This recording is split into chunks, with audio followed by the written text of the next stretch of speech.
right, we're live. All right, folks. Summit. Yes. Good morning, Albuquerque. Morning. Good morning, Paul. Boy, that's what I can do without a mic. Imagine what I could do with this. Okay, first, notice how I hold it, like Mick Jagger. So if you come up to ask a question, put it right up in your mouth. It's a cardioid mic. The pickup's right out here. It's not out here. If you do that, nothing happens. Got it? Okay. So that's your first bit of instruction. You learn something every day. Yeah, Notice how it works when you just wave it around. it doesn't work at all. Curious. Yeah. Don't gesture with it. Stick it in your face. Okay, so it is 9 a.m. In Albuquerque, and that means it's time for 1 million cups. So the first thing which we were just discussing is if you use these cards with the QR code or take a shot of that one on the screen, you will check in at 1 million cups and let the Kauffman Foundation know that our instance of 1 million cups is thriving and we have a good audience, but there's something in it for you. If you check in 3 times on 3 separate occasions, you'll get a 1 million cups pen. If you check in 6 times, you get the coveted 1 million cups notebook. So keep on coming back, Andrea. You're only 5 visits away from a notebook. All right, so here we are. And the mission of 1 million cups is to lower the barrier of access to education, resources, and connection for entrepreneurs all over the country. Entrepreneurship is a lonely and difficult journey, but it doesn't have to be that lonely. You can come here. And how do we accomplish our mission? We work toward our national and local mission with help from the Kauffman Foundation. They have a software framework that we use for our backend. They train the organizers, and we are trained in how to coach you to give a 1 million cups talk, which is different from other kinds of talks. So there's a consistent program across all instances of 1 million cups. And if you dropped in anywhere else in the country to 1 million cups, you might not know anybody, but you'd recognize the format and you'd see the questions are similar. So every 1 million cups instance has a similar framework, but they have a unique community. And I love the community here in New Mexico, and it's really unlike anything else. So it's all here for you to take advantage of. So throw yourself in. All right, that's how the Southwest looks with respect to chapters. We're very proud to say that our 1 million cups here in Albuquerque is the most successful in New Mexico, and we accomplished that by having a low denominator. There are other instances. I have visited some of these other places physically and others virtually, and you're always welcome at 1 million cups. If you're a time zone hopper, you can get up at 7 in the morning and go in New York, have a cup of coffee, come here at 9 and get a second 1 million cups on a Wednesday. So if you can't get enough, try that. Here's our key pillars. These are presentations, not pitches. And in a presentation, you know, I typically present as you're pitching for money, right? And so you can't talk about all the horrible things that wake you up in the middle of the night that you're worried about. You just talk about your great team and your great product and all this. But a lot of you guys aren't raising money, but you have to look at your customers and you have to say, this is something that's really going to add value to your life. If you give me a little bit of your hard-earned money, I'm going to give something to you that you're going to want to talk to other people about. Now, inside, you might feel differently about that, but you can't tell that to your customers, but you can tell us. And you can find the things that are holding you back, and you can find members of the community to help you with those. And that's why when we do a 1 million cups pitch, we expose our vulnerabilities. We talk about our challenges and we ask the community for help. These are authentic connections, not networking. So you'll find out if you do that, you will make a pretty solid connection to people that you talk to about those things.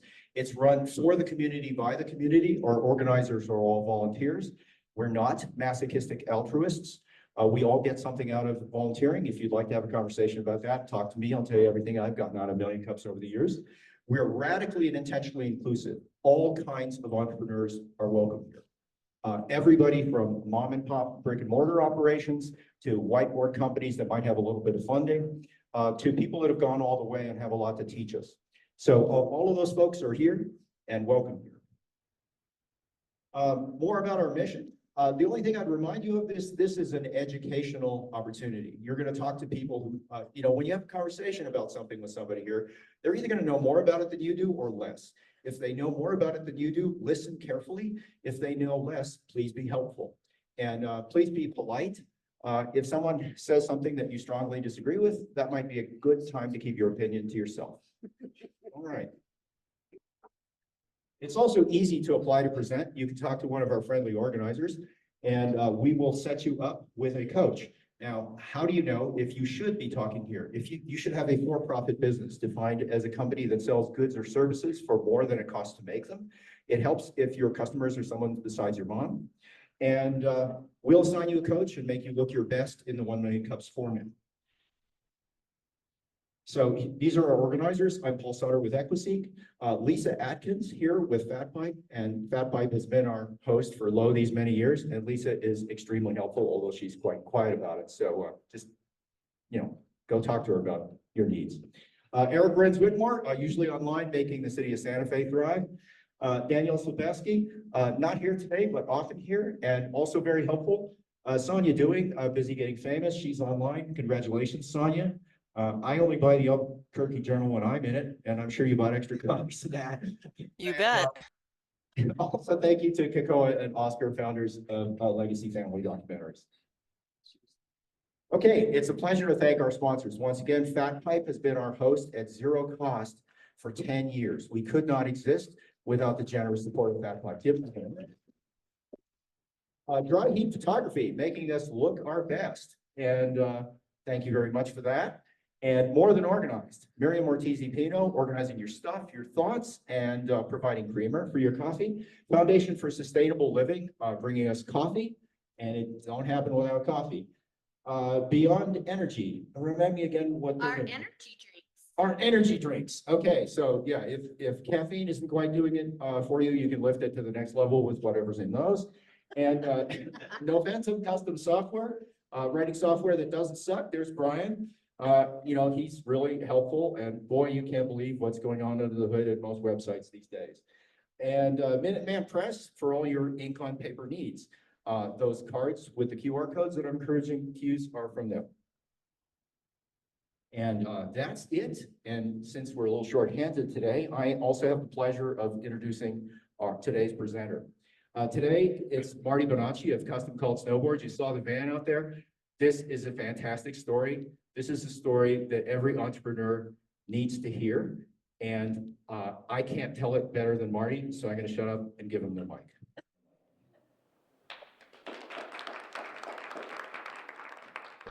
That's a slide. Close your eyes, everybody. Should I just use the clicker? No, well, you can, but then they'll see all your slides and we don't want to, they're going to see them anyway. Yeah, look at that. Awesome. Look away. Look away, look away. I'm right-handed. Does that mean I hold the mic or the clicker? Now I can't talk with my hands. This is every practice was with my hands. I'm Marty Bonacci with Custom Cult Snowboards. We make custom boards, but we do it a little different. We do mass customization, which is every product's unique to each customer, but we do it in a mass production format.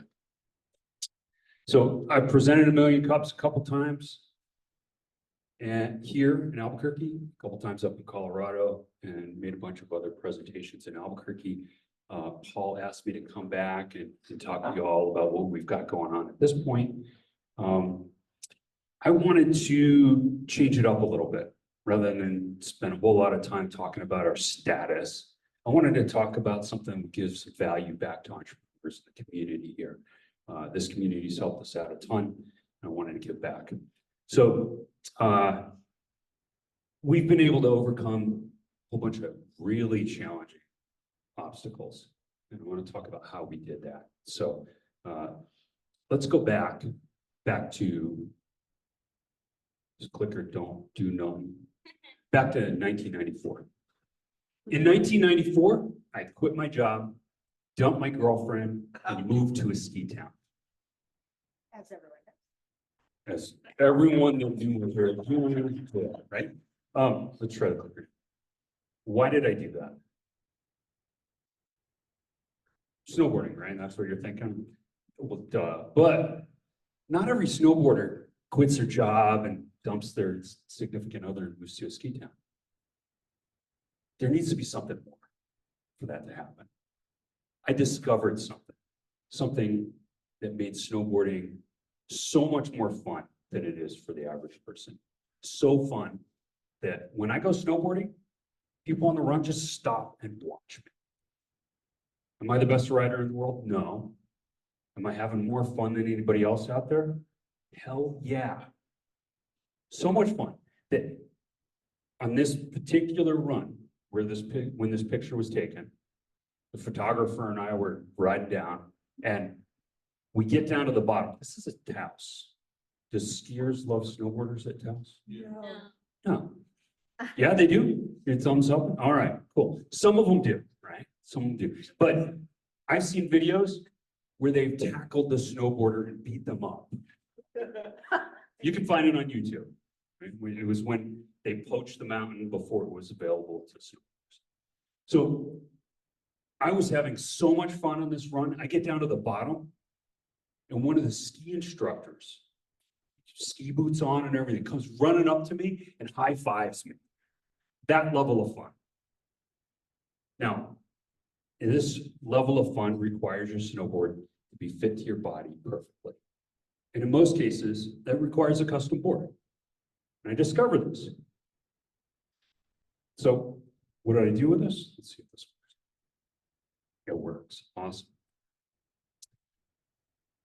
I knew at that point that I could help every snowboarder out there have this level of fun. My purpose became making sure that was available to every snowboarder. So I started making custom boards. Now, with a purpose like this, wanting to make sure that everyone gets this much fun, not all self, like not for myself, right? I want to share it with everyone else. I get some hidden treasures. Yeah, it covers up the slide. Now I'm going to touch the screen, so I'll have to help you advance the next. Okay, thank you. Get some hidden treasures with that. With a purpose like that, two of the hidden treasures are, the first one, I get persistence.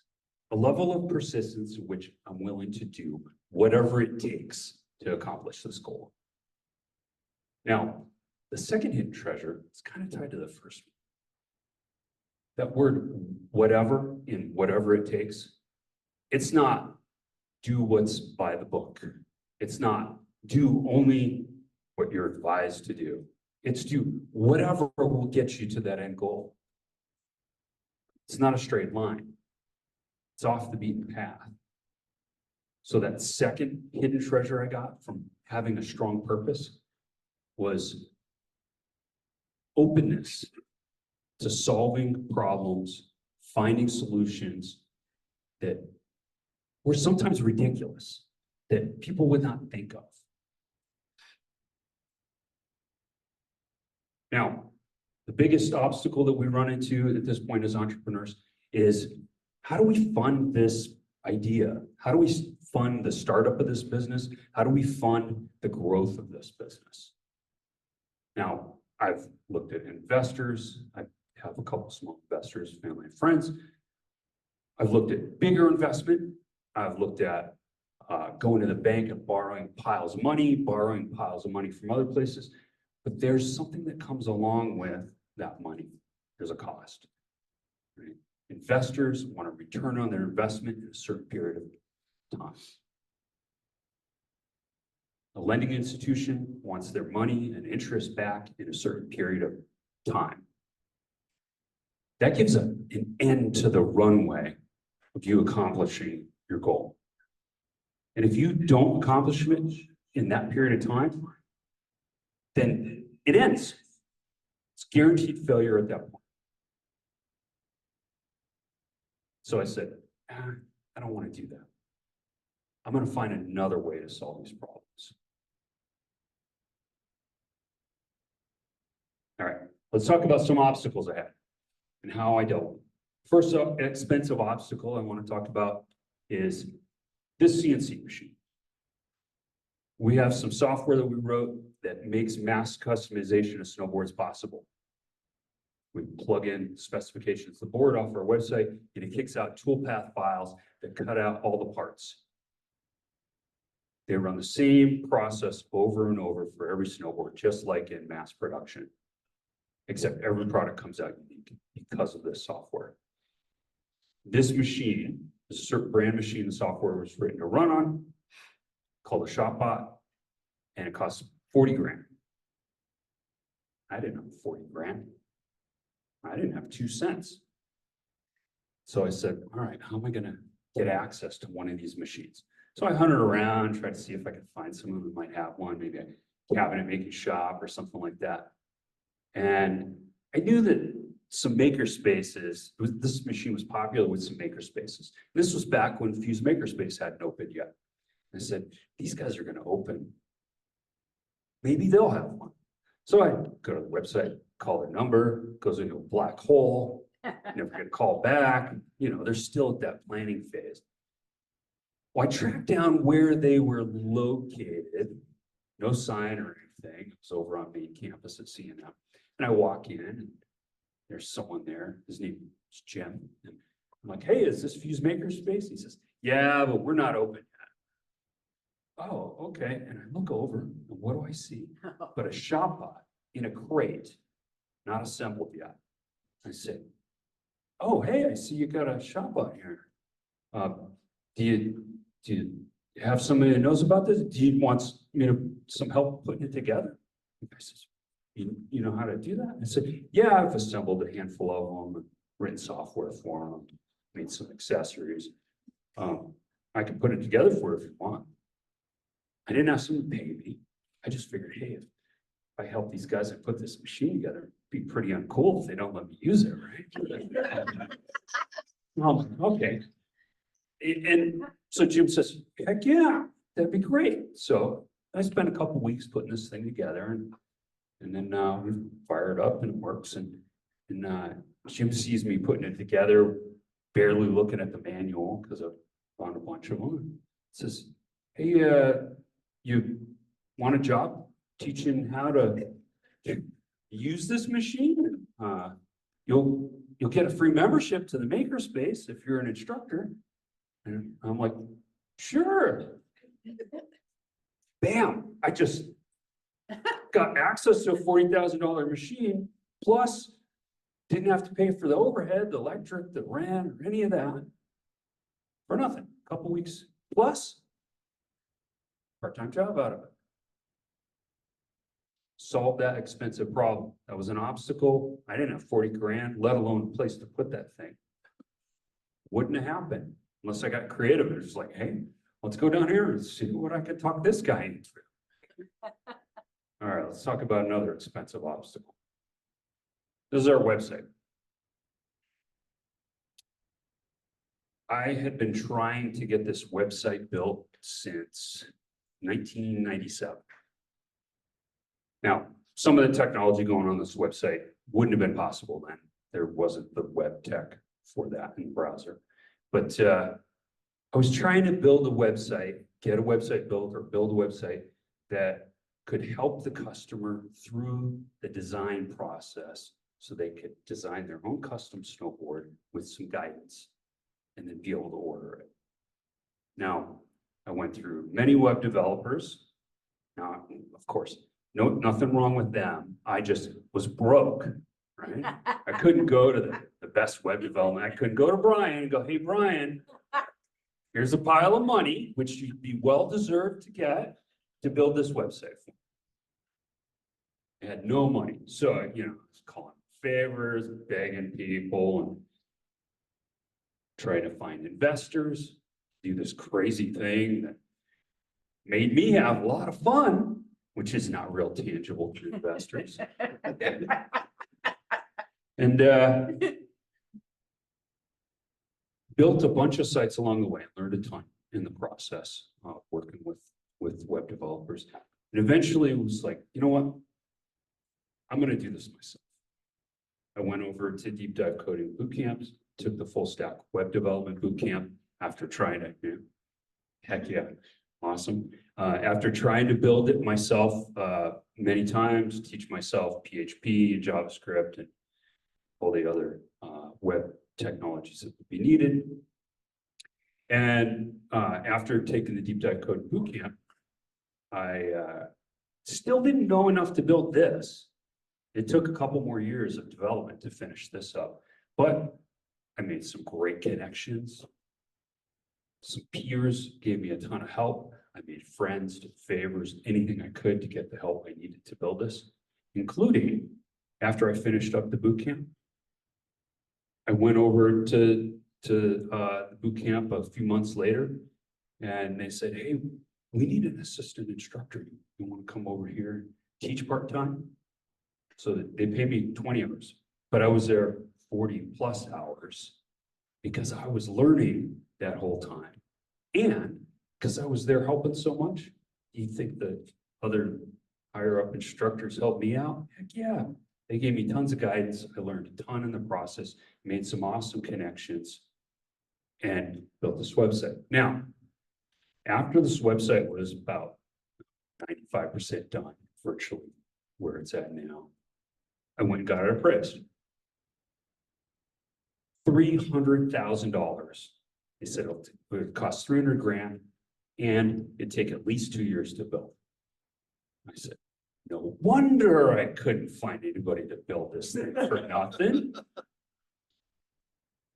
Another hugely expensive obstacle that I couldn't even fathom the cost of, I was able to leap over by doing something creative. I'm now the lead instructor over at Deep Dive Coding Bootcamp, full stack web development. I've been teaching as lead instructor there for, gosh, since near the beginning of the pandemic. I'm having a great time. I'm learning a ton, and it's definitely helping out with my business. So these obstacles have definitely turned into opportunities in ways that I could have never imagined. These are just a couple. I got an infinite number of stories of crazy stuff we did to pull things off without cash. But that's all we have time for in my presentation. Here's a couple of websites we have going on. So customcult.com is the website you were just looking at. You can check it out on your phone, works great on a mobile phone. I designed it for a mobile phone, a little less on desktop, still works great on desktop though. Shop.customcult.com is a Shopify store that we are planning on bringing the other website into as plugin. It's still in the process for that. And we're doing some new things on that website too. So you can find my contact info on those websites. Thank you.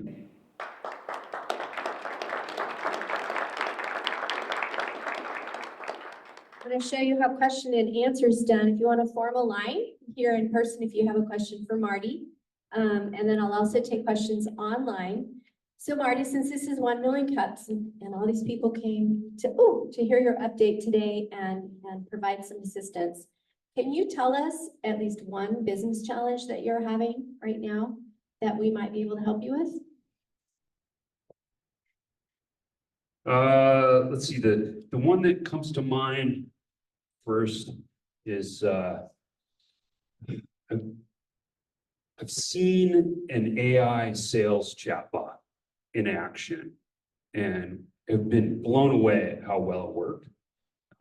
If anybody has some experience with that, used one, set one up or anything like that, and I'd love to hear your experience with it. I found one that I like, but they want $500 a month to do it. And of course, I'm running on a shoestring, so I don't know if I want to take that leap or not, but it seems like it might be a good way to go. So if anyone's got experience with that, awesome. You didn't ask me the other question. Not yet, because it's not. Oh, it's later? You asked it, when do you ask that question? At the end. After all the other questions? Okay. Then, you know, by the way, they don't ask that question up in Colorado. Yeah, they can. Your chili's no good. Marty, great job. I'm glad to see that you're hustling and making progress. Well, two things. The first is that Marty accomplished an amazing technical feat. He perfectly wrote a program to describe a physical object with all of the parameters associated with that physical thing. And then based upon that, he drove the manufacturing process. So that was, easily, I think it's probably up to $500,000 worth of custom software now. So it's cool, that mass customization. I just see that as the future of manufacturing, these custom factories, these auto builds. So that's just really amazing from a technical point of view. That's very cool. The second thing that I wondered about were your financials. Like, how are things going? How are your sales? How are your expenses? Like, how's the business going from a financial point? First off, Brian, thank you for that compliment. That means a ton coming from you because I know that you understand some of the inner workings and the technical aspects of that. So Yeah. thank you. That means the world to me. How's the business going from a financial standpoint? You get $1, you put, half of that back into growing things a little bit, and the other half into another round of materials, and you get another $1, and you keep doing that over and over and over, and it feels like you're broke the whole time. Right? I talked to someone that's has a startup. They've been running for a few years, and he's got it was something like $3 million in revenue every month, and he on the books he lost $8,000 last year. Right, so but their business looks amazing, right? But he keeps putting the money back in and growing it, and we've been doing that all along. That machine that you saw there, we have that one and 2 more like it. We have tons of other machines and are preparing to expand into setting up satellite locations at major ski areas. We're not quite there yet. And, so we keep putting the money back in and we feel broke all the time. I feel that way too. But, we keep growing things and making things easier. So, I guess does that answer your question? Kind of. Okay. If you want to get super No, personal with it, we can talk afterwards. Hey, Marty, I'm JP. I'm in the deep dive boot camp with IoT with Dr. Brian. Woo! And he's wearing Vans, so you must be authentic. Yeah. So, a question about the snowboarding. When did you start? And how did it become such a passion that you wanted to manufacture them for other snowboarding artists? When did I start snowboarding? Yeah. It was either 85 or 86, back in the 1900s. Like within a couple months of the invention of the snowboard? No, the first snowboard brand was launched in 1972, or maybe it was 77. But so I came later, but it was so small. There was no internet, so it couldn't blow up. There was no such thing as viral. What was the other question? When did you start and when did you start making them? Oh, why did I decide to make? Okay, so that discovery that I made was that if you get the snowboard to fit your foot size properly, and not just the size, but the orientation of your feet on the board and your boot size, because sometimes the boots will add some extra length to your foot. If you get the width of that board just right, and when I say just right, I'd say within 2 millimeters of in the right width, then you will have an incredibly better experience. It'll be easier for you to turn, easier for you to carve. You'll get better performance out of those turns and carves. And not just a little. Like, can you pull up my slide? Sure. Or is it gone for good? Go to the one with me snowboard, if you can. Sure.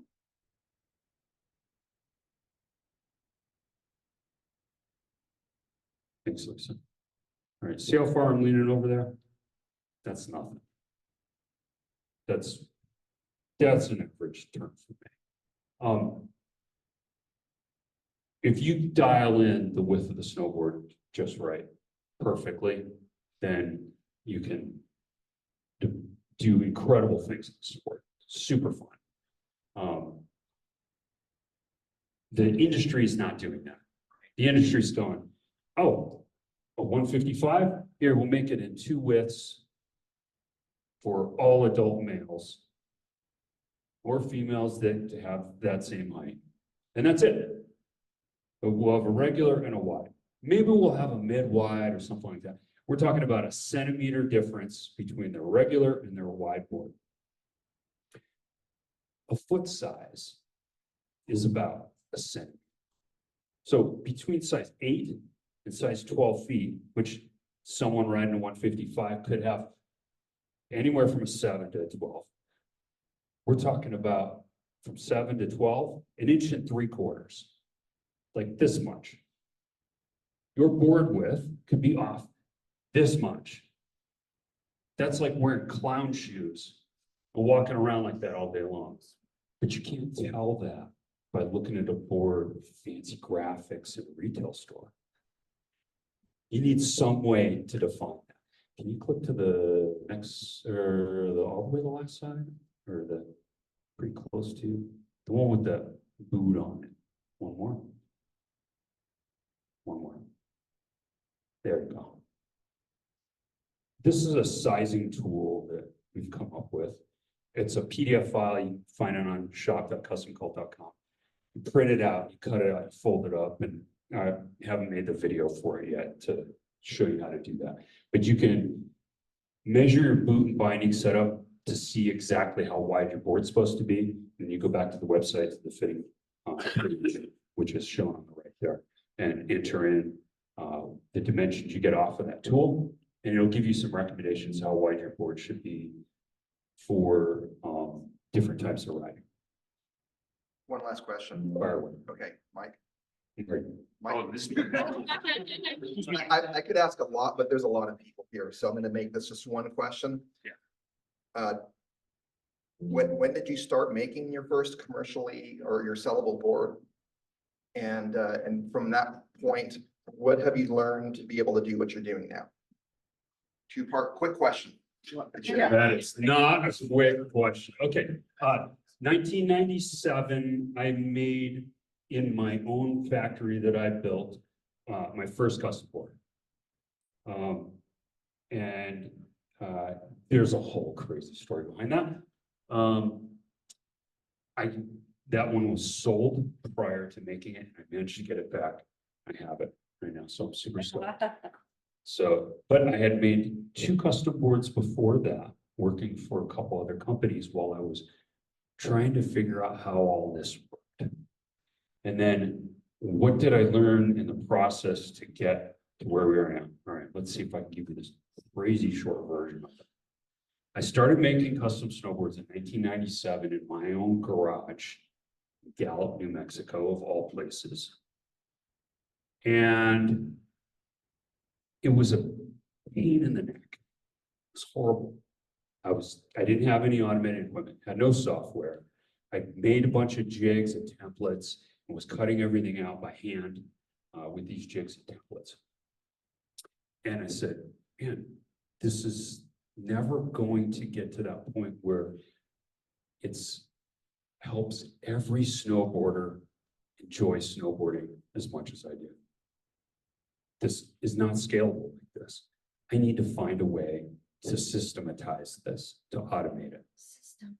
Systems. Just like Miriam, systems for stuff. And that's when I said, okay, I'm going to buy this CNC router with money I don't have, and teach myself how to use it because I've never used one. And I'm going to write software to drive this thing that I've never written before. And in hindsight, it seems even more ridiculous than it back then. And there was a special tool to cut out certain material that defines the shape of the board. And if anybody wants to get into manufacturing, we can talk about that later. And I had an idea of how I could make that tool run on that machine, which that machine was $4,000 back when I got it. And it was chintzy compared to the one you saw in the video. I said, well, I think I could do this. So I called up the manufacturer of that tool and said, hey, do you think this tool will do this if I put it on this machine? And they said, that'll never work. So I went to the bank and got a loan and bought that machine and did it, and I made it work. And now every custom snowboard and ski manufacturing. The world uses the tool that I developed, and unfortunately, I gave it away. I gave it to the world, but got a heck of a lot of support by doing that. That's kind of what brought us to this point, trying to figure out systems to make it so that we could just run as a mass production operation, but every product unique to the user. Good job, man. Thank you. Hi, I'm Marilyn Pruitt with our Peaceful Path Life Coaching. I figured out I'm the stress relieving coach. Awesome. It is, and what you are doing is amazing because you haven't taken no for an answer. You haven't let any hurdles stop you. My question is, I've got a couple of snowboarding sons, and how does this compare price-wise to a regular board and price, cost, effectiveness? And how are you getting this message to the snowboarders? Great questions. Great questions. Thank you. Let's see, cost-wise, it's about twice as much or a little more. So our starting price for custom snowboard, that's custom specifications, custom graphics, custom flex pattern, is $1,200. It goes up from there when you add additional features. The other question was, How are you getting this to? how am I getting the message out? So right now, our website does not close a sale on its own. Now, we have a great closing ratio when I use that website as a selling tool, and I'm there, or someone else involved with the company is there guiding someone through it, and then at the end saying, all right, you want this? Our closing rate at that point is greater than 50%. We have someone coming to the table that's interested in custom board. We don't have someone always there at the website guiding people through, so we're not paying or driving traffic to it so that they could just be confused. So we have not been promoting ourselves heavily like you're implying, right? But we are doing it through word of mouth. And when we can have someone that knows how to talk about this, show someone the website, phone, a gesture, great on a phone, then we're pushing those avenues. So we've expanded our reach into the USASA competition series. The organizer of the Southwest Freeride Series, which is an amateur competition series here in New Mexico, has gotten a couple boards from us, actually 3 at this point, and he rides those things, runs all these events. He won overall at the amateur nationals. His age division, he's older, so it's stiffest competition. But we're doing those kinds of outreach to connect with people where it can be face to face and not just Facebook post or Instagram post, and hope that someone magically understands it. Right? If I go ride with somebody and they see the level of fun I'm having, they're like, "Oh, what is going on? How is this possible?" And then we can have a meaningful conversation. If I go, "Yeah, I have fun on a snowboard. You want to buy one?" It's not tangible to them. That's a conversation that just sounds like we're wacko. And so I don't even bother with those conversations. I'm like, yeah, we make custom snowboards, super awesome. We should go ride sometime. So that's how we're approaching it. So you go out and ride a lot on slopes. Yeah, not as much as I'd like. But there's other folks involved or out there all the time. Looks great. Yeah. Thank you so much. I know, you're looking at me like, how can I have a question? We talked for 2 hours on Monday. So what I want to do is, in answer to Lisa's question, throw something to the community. So you said, what we really need is an AI chatbot or something. Does anybody know anything about that? I'm going to tell you that in the future, you'll be able to talk to an AI that'll be able to, interview you and hire an AI. But at the moment, you need a human between you and that system. And the one I know about who's now running a business to assist people making this transition to artificial intelligence is Michaela Brown. Many of you know her. And if anyone else has any suggestions, for intermediaries between us and the world of, AI. Please throw them up here, but that's the suggestion that I made on Monday, and I wanted to follow up in front of everybody in case other people know about other people assisting people in that area. But I hope you take over the world and remember it's a fixer-upper. Thank you, Paul. Hey, Paul, will you give me an introduction to Michaela? Of course. Thank you. Hi, I'm Shayla. I'm the owner of the Light Event Planning and a snowboarder. So I am not, like I try to get out maybe 3 times a season, hopefully. So I don't think I'm your target audience, but who is? She doesn't think she's my turn. I can't afford to. I don't got money for that. My job.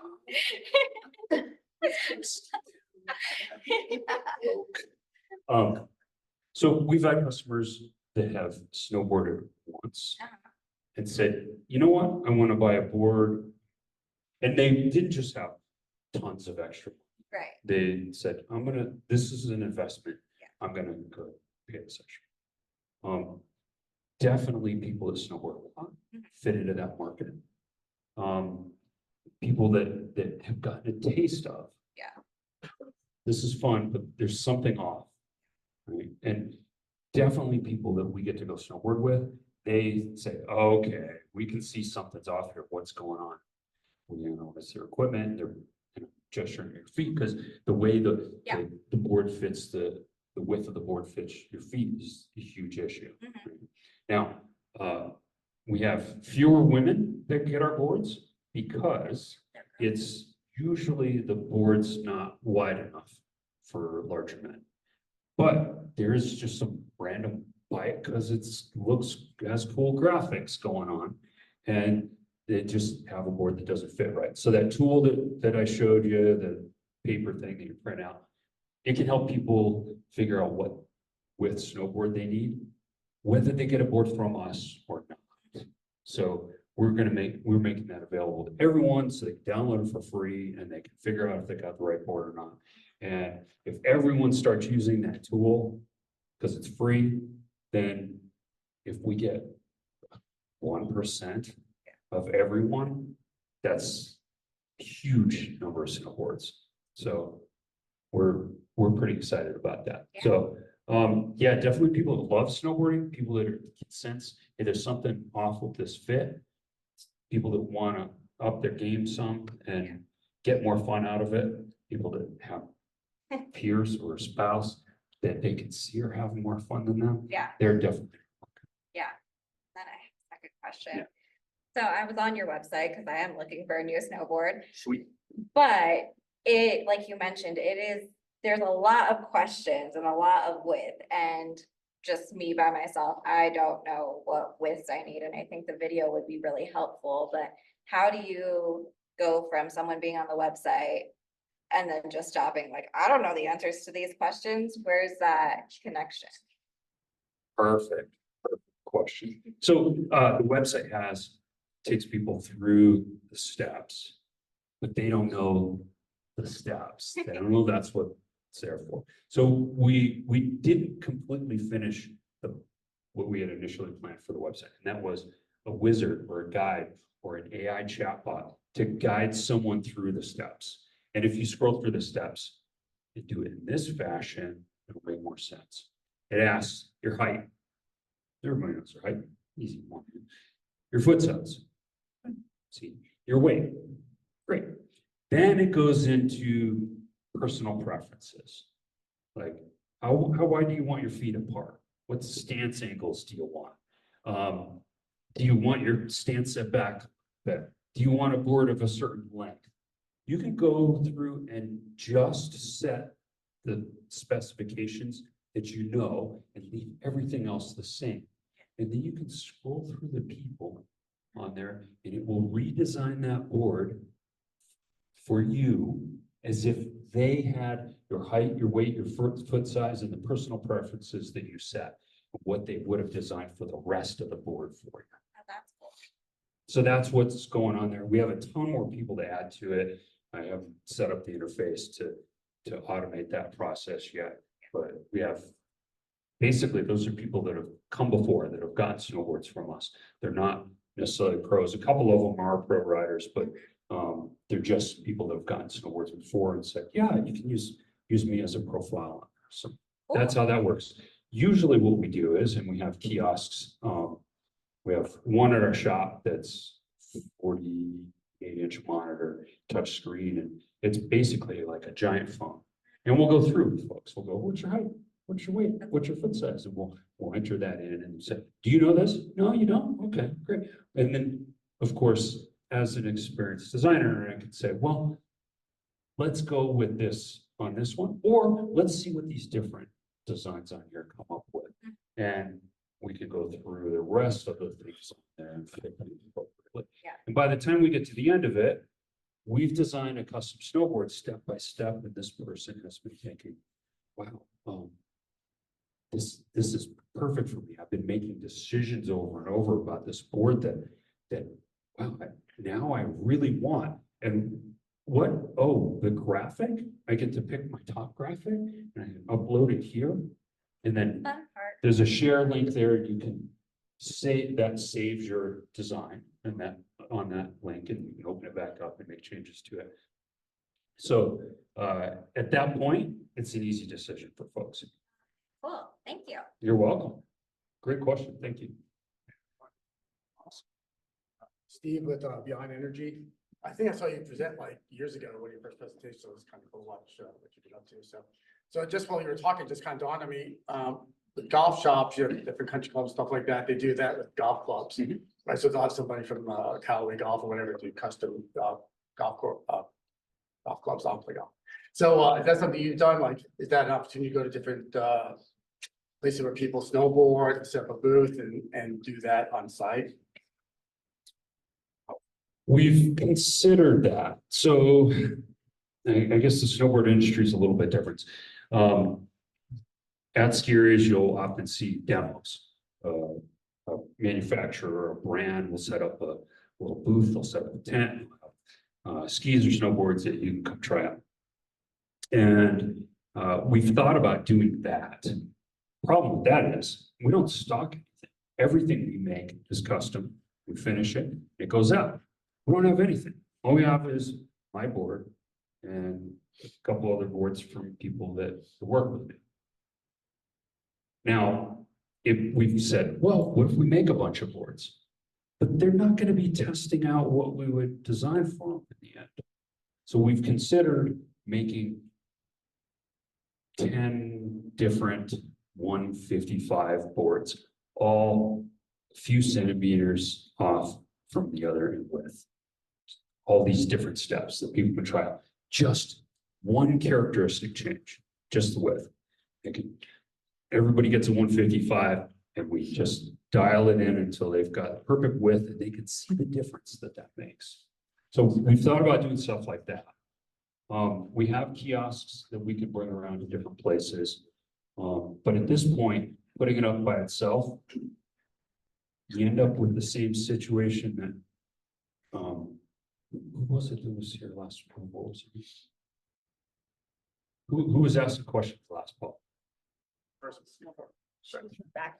Back there. What's your name? Yeah. Shayla, right? Shayla said, I went to your website, I wasn't sure what to do. Right? So setting up that kiosk, that's our website. People are a little unsure what to do. And that's why we're saying, okay, we need to turn that into a wizard that guides people through that, or an AI chatbot that just takes care of that for us. So I just had something. Yeah, so I think I almost answered your own question because we had those 10, and then I think going back to this energy drink is just getting those thought leaders. So like you said, you can show in real time the difference in the different sizes, stuff like that. And then maybe those thought leaders on each ski slope to tell a story. And also, do you have a video, have you created videos that tell your story so you could do it in mass, tell them your story and the benefit of having a custom made snowboard? Like an educational. you're recording this, right? Please. Yeah. Yeah, yeah. No, frankly, so many things along the way have felt like Paul says, we get up a bitch and we tell all the good stuff. And it's felt like, oh no, this is a train wreck. All over. We don't even have our own shop. We're using the makerspace to make our boards, right? I didn't come out and say that when we were doing it. So, probably now we'll make a video telling us. Right, That's a right, great right, your idea. landing page, so you could just write your landing page, a little story about your company, the benefits and stuff.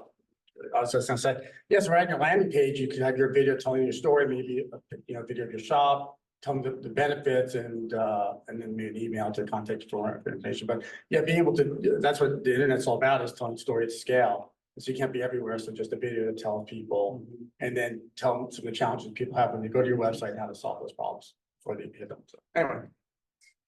Great. I'm just a shy, I guess. I know it doesn't seem like it, but there, you'll put yourself out there like I'd be that. happy to shoot that It's video. embarrassing. I'd Would you? love to go over. So, Thank you, Steve. yeah. You're very popular. I'm gonna cut you off after the next question because we have lots of newbies that I Last want to question. introduce and yeah. Make them fast. My name's David Nanaman. I do custom protein design with Rosetta Design Group. I have two questions. One's real quick. How many snowboards have you sold? Did you say that earlier? We go back to. However Yeah, far back. That's custom felt. I don't know. So like 1,000? Like 100, 10? Over 1,000. Over 1,000. And you have a profile of all of those people, height, weight, width, angles, all those things. It'd be really cool if you just use that data to build out, images using a data science approach on all those things. So yeah, think about that. Second question is, what is your exit plan and what is your moat? What keeps Burton from coming in and something along those lines? Paul was asking these questions. Great questions. The exit plan. I don't have one. I wasn't planning an exit. What keeps Burton from coming in? Yeah. They don't believe it exists. Literally, they do not believe it exists. They think I'm in the garage with a block of wood and a piece of sandpaper, hand shaping every chord. They don't understand that this software automates all the engineering process. I set up a ski factory that makes custom skis in Telluride, Colorado, called Wagner Skis. And after a year and a half, had everything set up. They thought when they hired me, I was going to be there indefinitely. And after a year and a half, I would go in, they'd say, here's the 10 boards or 10 pairs of skis we're working on today.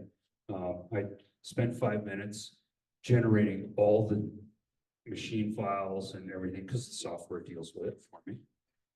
And then I was done for the day. Right? And after they saw this for a little while, they're like, well, we don't really need Marty. And I was a little hurt, but it just meant I did an amazing job at setting up those systems. Well, Burton doesn't believe it exists. Plus, how are they going to put it together? It's a huge pain in the neck. Where are they going to find the people to do it? Can they do it? Yeah. How much are they going to put into it? Do they want to cannibalize their own market to deal with it? No, they do not. So there's pain in the neck. Don't believe that it even exists and works, and don't want to cannibalize their own market. There's my goal. All right. Thank you. It is my singular honor to ask you New Mexico's official state question, red or green? Green. Green it is. And what can this community do for you? Anybody knows anything about AI chatbots to do sales? Connect with me if you have any experience with it all. Otherwise, I might just throw down $500 and sell a kidney or something. Try it out just to find out. Thank you. Great All right, job. we have a lot of new faces here. Give them a big hand. Please invite people up for the Yeah, if you've never been here, please come up, form a line. We'd like to hear a short introduction. If you haven't been here at least yet in months, years, Come on back up. Come on, you two. Come up and reintroduce yourselves to the community.